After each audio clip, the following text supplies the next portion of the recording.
Welcome back.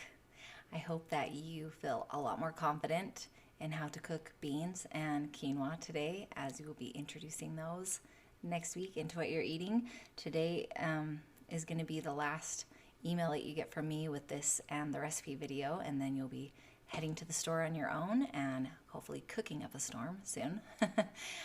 So good luck with everything. Today I wanted to go over one more strategy that really helped me when I first started. Again, life-changing. I keep using that word, but it is true. So here's how it goes. Basically, if you are eating this way to heal, to prevent disease, or for weight loss, this strategy will definitely help you. So how it works is you make breakfast your biggest meal of the day. Just eat what sounds good and eat a lot of it. You want a breakfast like a king.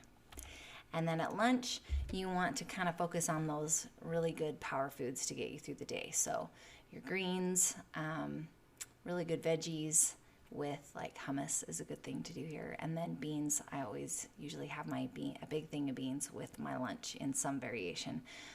Make sure you just get really full and you're focusing on really good nutrients for lunch. So you want to lunch like a prince. It should be a slightly smaller meal. And then dinner like a pauper. And so that means that your smallest meal of the day should be dinner. So a lot of the times here in America, we do the exact opposite of that. We either skip breakfast altogether or we rush out the door and just like grab something small.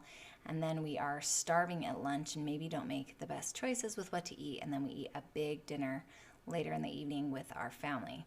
I want you to do the opposite of that. And I want you to be very intentional about that.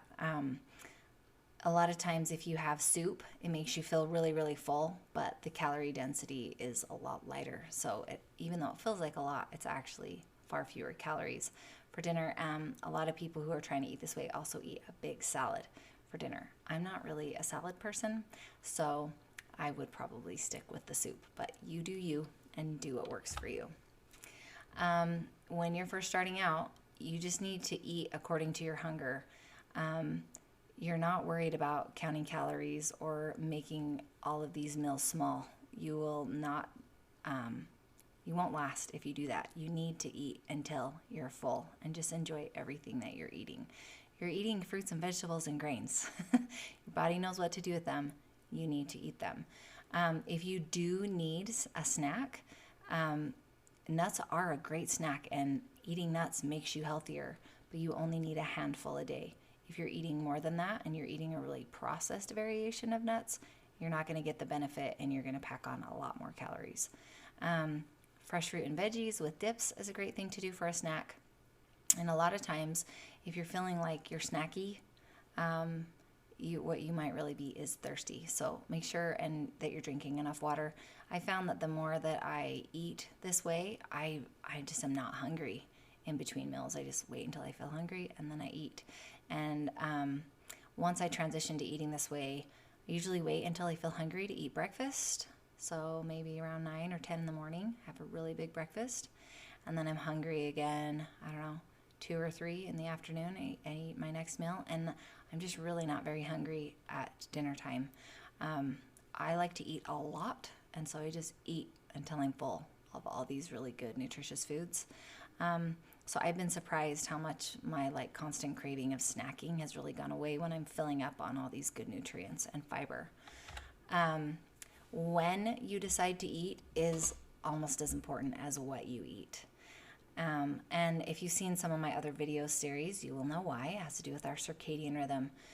Our body is designed so that when it starts to get dark outside, we start to produce melatonin to get us ready to go to bed. When our body is producing melatonin, we do not process sugars as effectively. So if we're eating a meal late into the evening, or even right before we go to bed, our body isn't digesting it the same way that it would during the day. In fact, a lot of those blood sugars are just sitting in your bloodstream all night with nowhere to go. It also prevents your body from going into its vital repair mode when you sleep, because you're forcing your body to digest when it wants to be fixing things. and helping you to restore during your sleep.